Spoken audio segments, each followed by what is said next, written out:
Eh bien voilà, effectivement, comme vous venez de le dire, je suis Assia Printemps Jibirila. Mon papa est béninois et ma mère est moitié vietnamienne, moitié congolaise. En fait, en ce qui concerne mon parcours d'auteur, et maintenant on dit autrice, j'ai commencé à écrire en 2009. Mon premier livre s'appelait Mission Soleil et depuis, j'écris un livre par an. Alors je travaille soit en solo, soit dans des groupes d'auteurs. Là, par contre, je vais vous présenter mon tout dernier livre qui s'appelle Kala ou le poids du secret et autres tranches de vie. En fait, ce sont 11 fictions qui sont en lien avec des faits d'actualité. On y retrouve différentes problématiques qui peuvent toucher tout un chacun. C'est-à-dire que je me penche sur les personnes qui sont atteintes de maladies mentales. Je fais aussi un point sur les jeunes femmes ou les jeunes hommes qui sont enrôlés par le djihad. Et j'essaie aussi d'exprimer toute la douleur que ressentent les familles.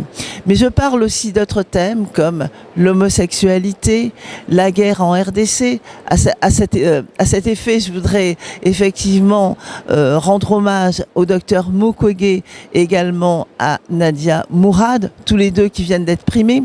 Et c'est vrai que je me suis intéressée, par exemple, à la problématique des femmes du Congo au travers d'une nouvelle qui s'appelle Chez Likita, les pagnes sont les plus beaux. Dans cette nouvelle, j'explique le parcours des femmes qui sont victimes de violences. Et à cet effet, je voulais rappeler que le 8 mars est une journée importante afin de faire le point sur tout ce qui se passe au niveau du droit des femmes. Mais il y a d'autres nouvelles aussi, qui sont comme le mariage forcé, l'homosexualité qui est vécue comme une tare. Et en parlant d'homosexualité, je rends également hommage à cette photographe visuelle qui s'appelle Zanele Mouli. Ce livre, en fait, il est à mettre entre toutes les mains. Et pour moi, c'est important en tant qu'auteur de revenir sur toutes ces problématiques parce que, hélas, tout un chacun peut être touché. Ces problématiques, on les rencontre aussi bien en France, en Europe qu'en Afrique. Et pour moi, c'est vraiment un livre que j'ai fait avec tout mon cœur, tout simplement parce que c'est également un livre que j'ai fait en auto-édition avec l'aide de mon compagnon qui a fait la photo, de mon frère aîné Dinji Birila qui a fait les corrections et également de ma marraine Jacqueline Ramblier.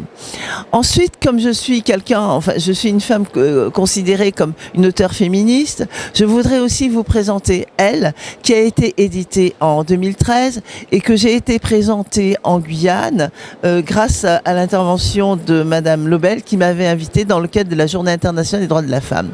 Alors Elle, en fait, ce sont plusieurs nouvelles, plusieurs tranches de vie qui tournent autour des problématiques de femmes. Et l'objectif, en fait, c'est qu'elles se rencontrent le 8 mars.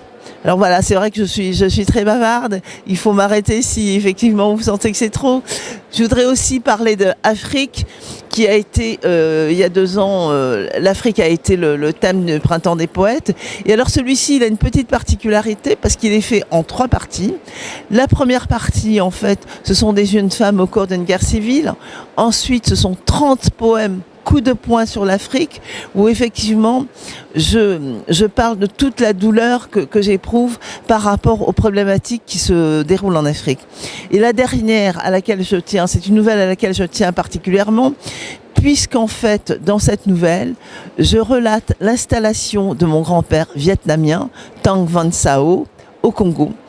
Et comme j'aime bien le côté un peu lyrique et un peu conte, Tang Van Sao va rencontrer le fleuve Congo. Voilà. Le dernier, qui s'appelle Mots et mots de femmes, en fait, je reviens sur des faits d'actualité. La première nouvelle est un hommage aux collégiennes qui ont été enlevées à Chibok par Boko Haram. Il y a plein d'autres thèmes, le mariage forcé. Et à chaque fois que je suis sur des faits d'actualité, je m'appuie sur des articles de presse. Voilà. Ces livres-là, vous pouvez tous les retrouver sur mon site http://assia-du6 printemps-du6 jibirila.webnode.fr. Et je voulais remercier aussi mes camarades béninois de m'avoir accueilli sur le stand du Bénin. Merci beaucoup.